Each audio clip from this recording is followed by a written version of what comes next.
Hi, my name's Joe Bellick, and I'm the founding partner of the law offices of Bellick and Fox. We support the mesothelioma community by providing first-quality legal representation to mesothelioma patients and their families. During these troubling times, we're proud to support the Mesothelioma Applied Research Foundation so they can continue the work that they do every day on behalf of mesothelioma patients and their families.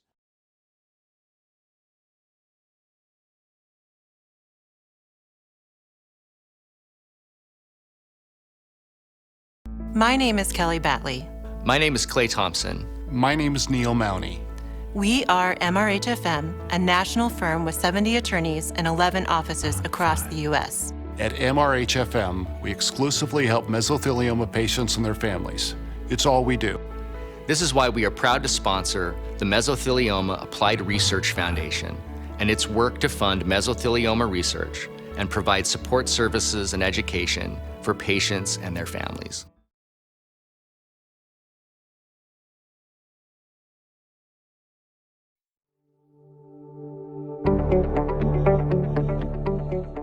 At Novacure, we strive to extend survival in some of the most aggressive forms of cancer through the development and commercialization of our innovative therapy called Tumor Treating Fields. Novacure is pleased to partner again with the Meso Foundation.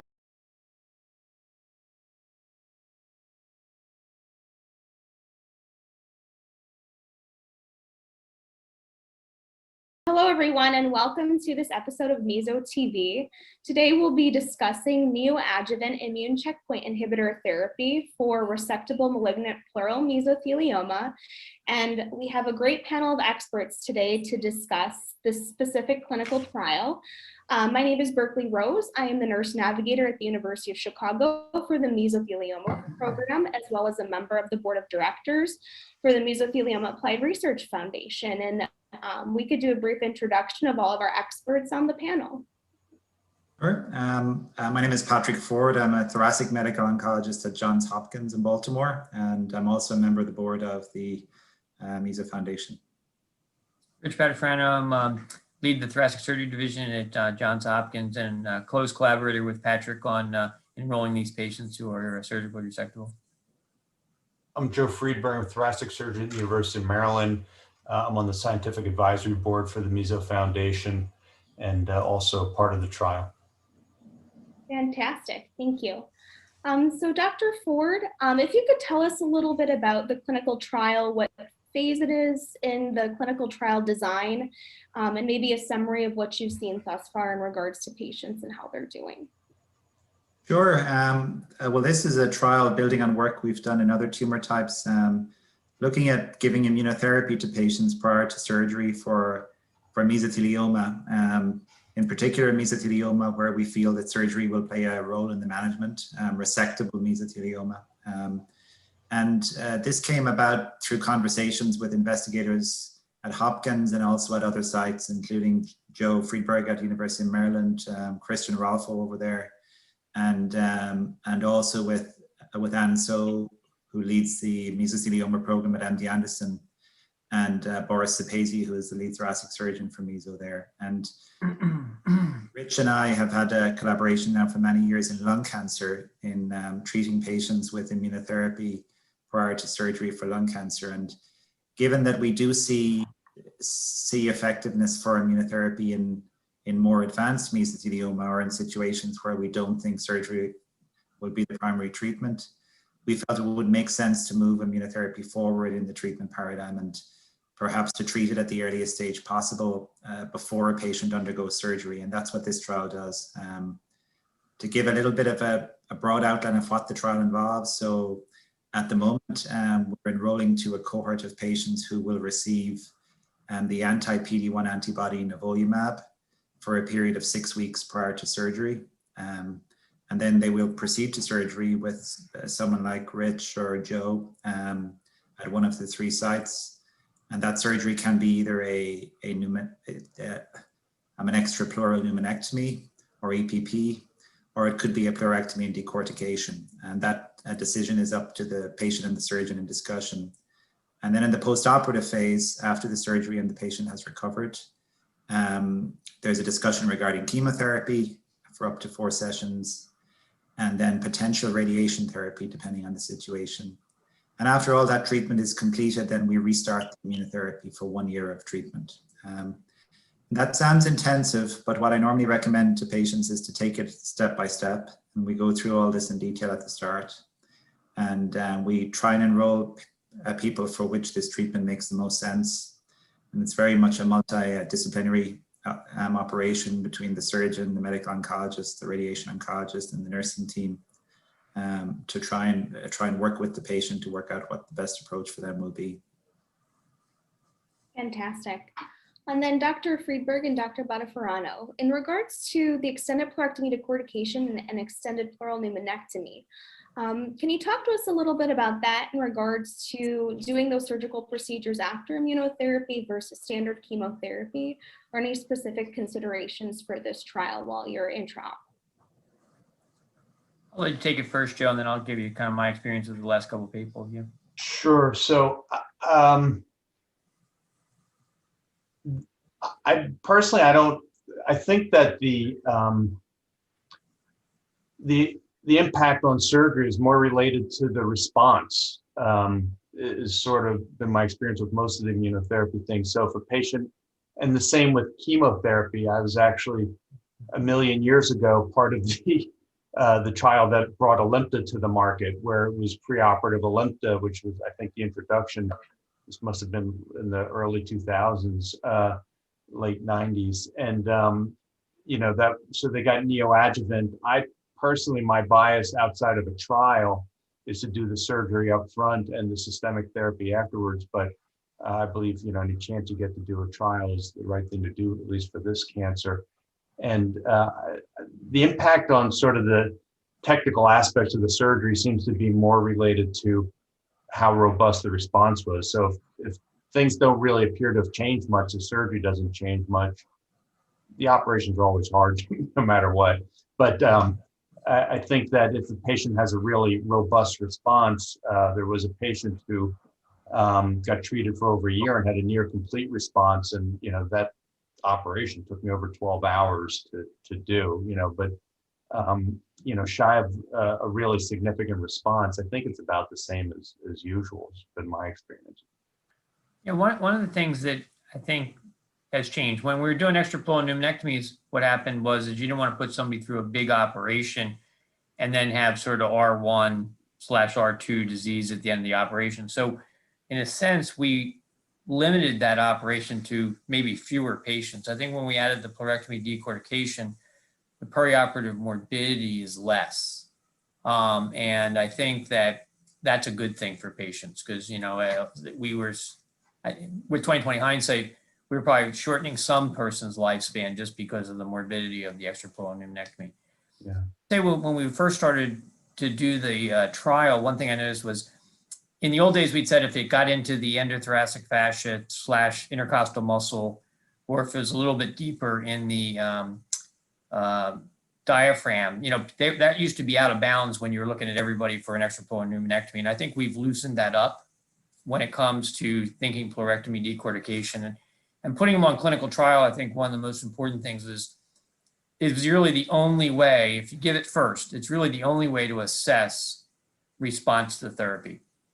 And so I think that with some of our patients, if they were coming to me for an extrapleural pneumonectomy off trial, the radiographic findings would have precluded them from going on trial. But I think we've tried to be a little more inclusive, knowing that we're not doing extrapleural pneumonectomy in order to both give these patients an opportunity to get medicines that they wouldn't otherwise get, that's shown good responses, we'll say in stage 4 disease or in other areas. So I think we've been a little more inclusive, but that's also led to a little bit more sort of R1/R2 resections in certain areas. Like we've had a couple patients where, we were taking the adventitia off the aorta, because it was so fused there and things. But yet I think the patients on trial, and we've learned a lot about the effectiveness of these medicines, safety about being able to give them. So I, at least when I was assessing patients to put them on trial, I was a little bit more inclusive concerning the radiology, for instance, than I would have been for an extrapleural pneumonectomy off trial. I don't know, Joe, how do you feel like that when you're assessing the patients? Yeah, I mean, honestly, I haven't done an extrapleural pneumonectomy now. I mean, I do them for other cancers like sarcomas, but for meso, I haven't done one probably in, gosh, 15 years, I bet. Right, I right. do exclusively lung sparing surgery. And I don't know. I mean, everybody, the problem with this operation is that it's so different so, you know, the way Rich does it, the way I do it, I mean, it's not at all standardized, which is one of the things we're working on. That is, I think, the one advantage of an extrapleural pneumonectomy. If Rich does that or I do, that's going to be pretty much the same operation. The lung sparing stuff is really pretty variable from surgeon to surgeon to surgeon. Yeah. I tend to be fairly liberal with, you know, including patients. Aortic invasion would be an exclusion for me, but I'll actually do, you know, if it's into the chest wall, that will typically not stop me if the patient's otherwise a good candidate. But that would be someone I would give adjuvant radiation to. We'll do what's called a bird cage procedure where you can take the tumor out and still leave the ribs. That's something that, you know, I'll do. It doesn't come up that often, but I agree with the lung sparing surgery because the patient, it is a safer operation. And I think, you know, you can offer it to more patients. I mean, to be candid, this is not considered, we do with curative intent, but it's not curative.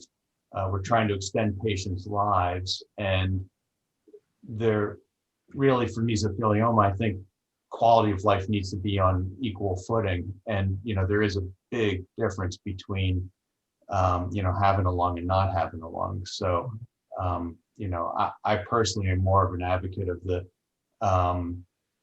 lung sparing surgery, but, you know, I don't know. That's just in my hands. It works better. You know, I think the patients have better quality of life and they seem to live longer than when I was doing pneumonectomies. I did within our own group back when I was at Penn. You know, I switched over doing the two and compared them. And not only did the patients sort of have a better quality of life, and again, these are typically, you know, geriatric patients because of the latency period between asbestos exposure and when they get the cancer. So, you know, I think that the lung sparing surgery probably is, you know, like Rich said, allows you to be a little more liberal with, you know, who you would include for this, because it is really, you know, arguably the biggest palliative operation that we do. I agree. And with that being said, have you seen any difference in regards to the postoperative recovery for these patients? Yeah, I mean, it's apples and oranges compared to a pneumonectomy, for instance, because the physiology is so dramatically different. I think that air leak, so sometimes the patient will have some air leaks, but even that seems to be well controlled. In general, the length of stay is shorter for a pleurectomy decortication than for an extrapleural pneumonectomy, because when we do extrapleural pneumonectomies, oftentimes the pleural space will fill up too quickly with fluid, and we kind of get some of that tension physiology. Then we have to, you know, decompress it with needles and things like that. So I just think the whole postoperative course, the ICU stay is shorter. They're more likely to go home within 7 days than after an extrapleural pneumonectomy. I don't know, Joe, has that been your experience too? Yeah, again, it's been so long since I've done the pneumonectomies, but and Buerkley, I think you're asking specifically with respect to the immunotherapy. Is that impact? Oh, sorry, yeah. So I have, you know, this is a pretty new trial. I have very limited, you know, experience with that. But again, we're, you know, so at this point, anything is going to be anecdotal. Now, I have taken care of patients who have had immunotherapy outside of the trial preoperatively and, you know, progressed or whatever. And I have not noticed a difference. And then with respect to what Rich was saying, the technical aspects of it, I think most of these patients, were it not for the air leaks, would probably be out of the hospital significantly quicker than the pneumonectomy patients would, because it is, like you said, that you have two lungs, the physiologic impact is so much less. But I think for the, you know, till the patients heal their air leaks, you know, I think in my experience, most of the time, if it weren't for the air leaks, the patient would probably be ready to go in about a week. But with the air leaks, it's usually closer to 2 weeks. Great. Yeah. And then Dr. Forde, in regards to adverse events, you know, such as pneumonitis, transaminitis, colitis, have you seen any of that delay surgery, or happen after surgery, more or less, or what have you seen thus far in regards to that? Yeah, it's been interesting, Buerkley, in that I think on average, I would say for their age, patients with mesothelioma tend to be a little bit healthier, say, than lung cancer patients of the same age. So we haven't actually seen all of the patients so far. I think we've enrolled 7 patients have been through the surgery phase, and they've all gone to surgery on time without any disease from toxicity. And all but one patient had an episode of potential pneumonitis. However, it may or may not have been a postoperative complication, but that patient also recovered. So far we've been pretty happy with the tolerability of the regimen. And we're in follow-up kind of in the postoperative phase for those patients, and they're all doing pretty well.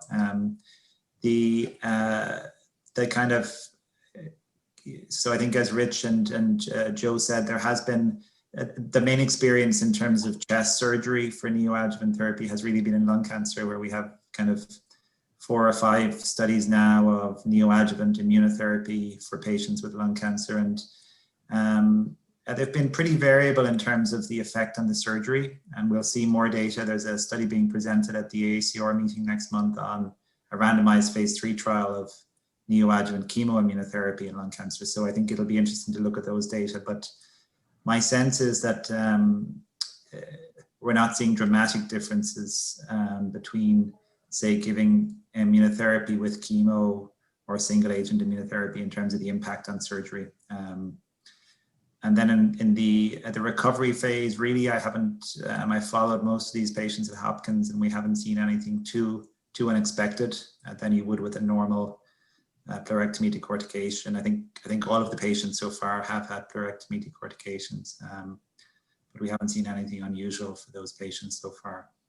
Patrick, how about radiation? Do you have more concerns about radiation with immunotherapy? Mm-hmm.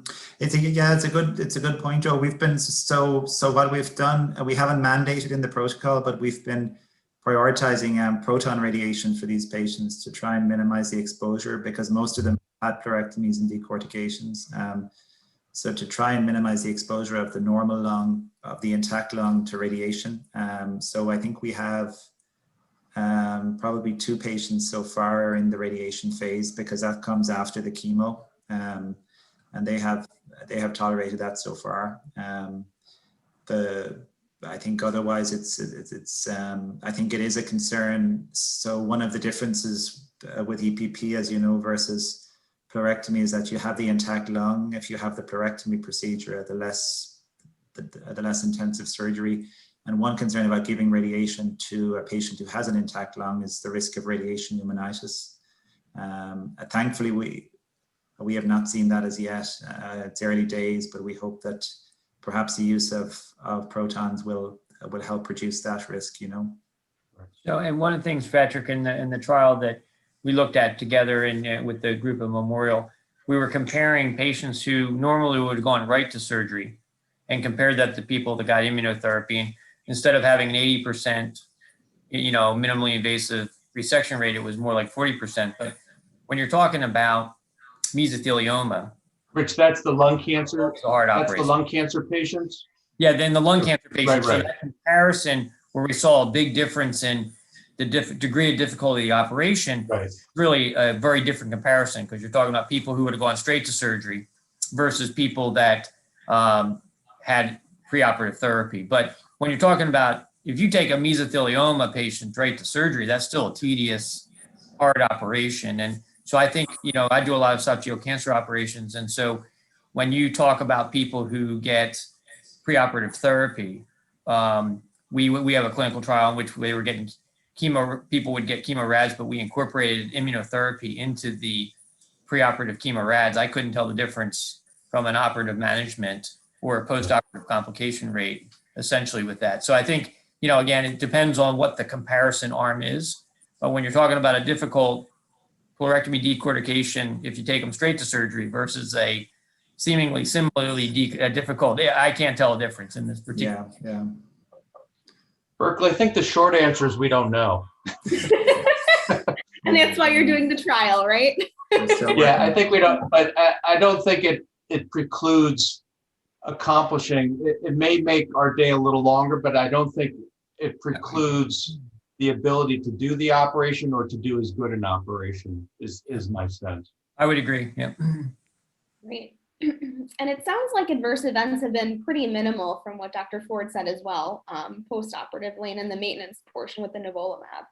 Yeah, it's early days, as I said. We're about halfway through that first arm of nivolumab, but to date we haven't seen anything unusual, and there is a fairly extensive experience at this point from lung cancer with this treatment, and there haven't been any unusual kind of adverse events or anything you would not have expected to happen with nivolumab or with PD-1 on its own. So I think we're reasonably confident with this arm, and then we'll be moving on to the combination arm of 2 immunotherapy medicines would be the next part of the trial once we complete enrollment to this first part. And there are data for that combination arm in mesothelioma for patients with unresectable where it's not amenable to surgery. So that combination is combining ipilimumab, which is another immunotherapy medicine, with nivolumab and giving them together over the same time period for 6 weeks before surgery, and then having surgery and the same schedule afterwards, essentially chemo, then radiation, and then a year of the ipilimumab and nivolumab afterwards. Got it. And then the million-dollar question probably right now, as we're still in a pandemic in regards to COVID-19, has that impacted enrollment? And in regards to if a patient has had COVID or if they're vaccinated, what are those considerations for enrolling in this clinical trial? So I think Rich and Joe can comment in a minute maybe on the surgical aspects related to COVID, the impact at the moment, maybe the way it was and the way it is now. But from the trial point of view, we were definitely slowed down kind of last March, April, May. But for the last 4 or 5 months, we've been more or less back to normal in terms of accrual and offering trials to patients. And in terms of the COVID vaccine, we recommend patients get the COVID vaccine unless there are very rare reasons for a tiny proportion of patients who would not get the vaccine, but the vast majority of patients, we recommend it strongly, and especially for patients with cancer in general, they're at much higher risk of complications from COVID than the general population. So if you're able to access the COVID vaccine, I would strongly recommend patients do so. The testing is real. I mean, the hospitals really have it down to an art form at this point, trial by fire. So, I mean, it is safe, but everyone's still plenty concerned. Everyone's wearing a mask in the hospital, and when the patients come in, it really is pretty strict. Yeah, no, I think the hospital aspect is probably safer than the grocery store. The challenge with it is that honestly, because for a period of time we didn't have visitors and it was pretty strict, and everybody was, patients, providers, we were all very committed. I think the challenge with it is that when they go back at day 7 to 10, if they were to get COVID on post-op day number 21, they would struggle with it. And so what we've done is sort of educate the families and that to say, okay, look, we're pretty confident that we can protect you in the hospital, because we have had very, very little patient to provider transmission of COVID and provider to patient COVID transmission. But I think the vulnerable time is sort of day 14 through day, we'll say 35, 42, where if they were to get it, 3 weeks after surgery, back in their own home, back in their own communities, that's probably their most vulnerable. But once you have that conversation with them in the office, they say, don't worry, doc, we're not going out, and we're our groceries and, that kind of stuff. So I think, any patient that goes on a clinical trial is motivated, and all they're asking for us is to give them the relevant information to help them make good decisions. The only other thing I thought was difficult for patients was the thought of having their loved one in the hospital for 7 to 10 days, allowing any patients. I think that was problematic, just for patients to decide to get care at that time. I don't think it really necessarily the clinical trial, yes or no. It was more, I think I'm going to put off all this care until I know I can have patient loved ones. And I say Johns Hopkins was very strict, stricter than some of the hospitals, even in our own Baltimore region. And it was a little bit of a problem in that regard. Yeah, we have visitors now, but you know, I had patients who needed big cancer operations during sort of the height of the thing, and families couldn't come, and I think they suffered as a result of it. You know, a lot of, again, a lot of the patients are older and they're really, they've had a spouse for decades, or they got their kids who they're used to seeing a lot, and so thankfully it's better now. Families can visit, but that was rough for sure. I think that was the toughest time. Yeah. Terrible. Yeah, really sad. Patients were like coming out into the parking lot, with signs and and they were doing FaceTime on their iPads and stuff, but there's no substitute for having the family really there, especially when you're going through such a big operation. Yeah. But the reassuring thing is, we're still able to enroll patients in trials like this, and that things are still moving forward in research. So that is reassuring, I think, for the whole mesothelioma community and for all of us caring for patients. So that's wonderful. So thank you all for your time. I think this was a fantastic discussion and very thorough, and really gives patients and anyone interested in enrolling in the trial a great idea of what to expect and the outcomes that we've seen thus far. So thank you for your time. Great. Well, thanks for having us. Thank you, Buerkley. Thank you very much. All right.